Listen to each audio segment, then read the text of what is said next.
ఇప్పుడు ఈ వీడియోలో మొదటి అవతారమైన వీరభద్రుడు గురించి తెలుసుకుందాం. పూర్వకాలంలో దక్షుడనే మహారాజు ఉండేవాడు. మహాశక్తి అతనిపై కరుణ చూపి సతీదేవిగా అతనికి కూతురుగా జన్మించింది.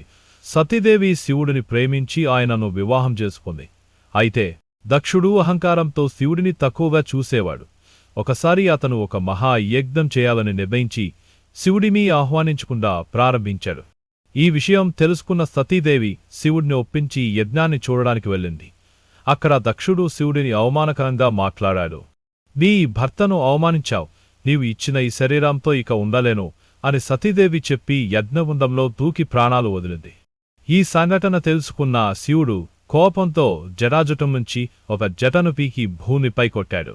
ఆ శక్తితో భూమి ఆకాశం కంపించాయి. అక్కడ్నుంచి వీరభద్రుడు అనే భయంకర రూపం అవతరించాడు.